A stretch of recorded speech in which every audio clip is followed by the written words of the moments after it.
బెండకాయ ఫ్రై అండి. నేను డైరెక్ట్గా నూనె వేడయ్యాక బెండకాయలు అయితే వేసేసాను. పోపు దినుసులు వేయలేదు, ఉల్లిపాయ వేయలేదు.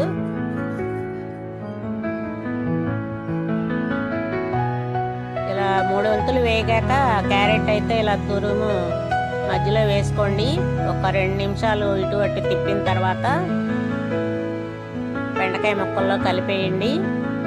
తగినంత సాల్ట్, కారం వేసుకోండి, పసుపు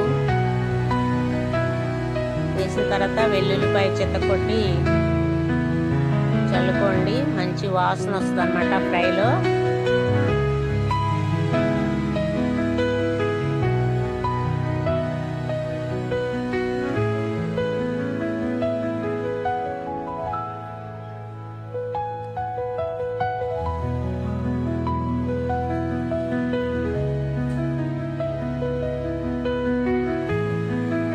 ఒక 3-4 నిమిషాలు ఉన్నప్పుడు కారం చల్లుకోండి.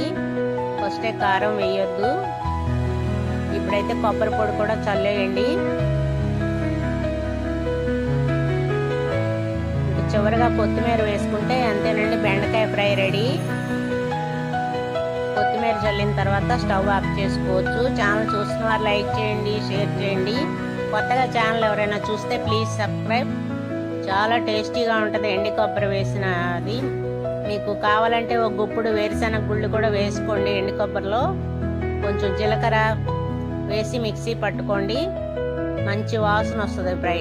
ఓకే, ఇప్పుడు తోటకూర ఫ్రై అండి. ఇదంటే నూనె వేడైన తర్వాత పోపు దినుసులు వేస్తున్నాను. జీలకర్ర, ఆవాలు, ఎండుమిర్చి, సాయి మినపప్పు వేసాను. మీరు కావాలంటే పచ్చిశనగపప్పు వేసుకోండి.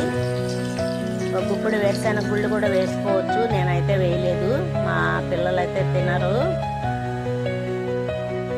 ఎండుమిర్చి, కరివేపాకు, వెల్లుల్లిపాయ 2-3 రెబ్బలు వేసాను. మళ్ళీ చివరిలో కూడా వెల్లుల్లిపాయ వేస్తానండి. ఈ లైట్గా వేగిన తర్వాత ఎక్కువ వాటర్లో ఆకుకూర అయితే కడగండి.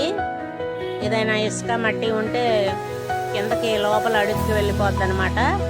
ఆకులు అయితే పైన తేలుతాయి. తక్కువ నీళ్ళతో కడిగితే ఆకుల్లోనే ఉంటుందండి మట్టి, ఇసుక.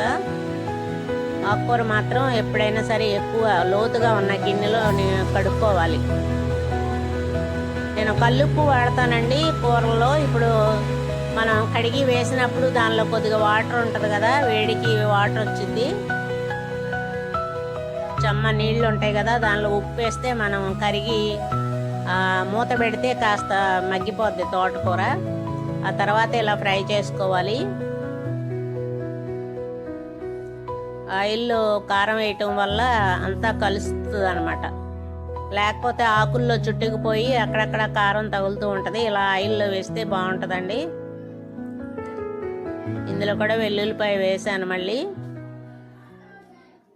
చివరిలో కూడా వేస్తాను. వెల్లుల్లిపాయ తింటే మంచిది కదా, వాసన కూడా మంచి వాసన వస్తుందండి ఫ్రైకి. బెండకాయ ఫ్రై అయిపోయింది, తోటకూర ఫ్రై అయిపోయింది. ఓకే అండి, బాయ్. లైక్ ఇవ్వటం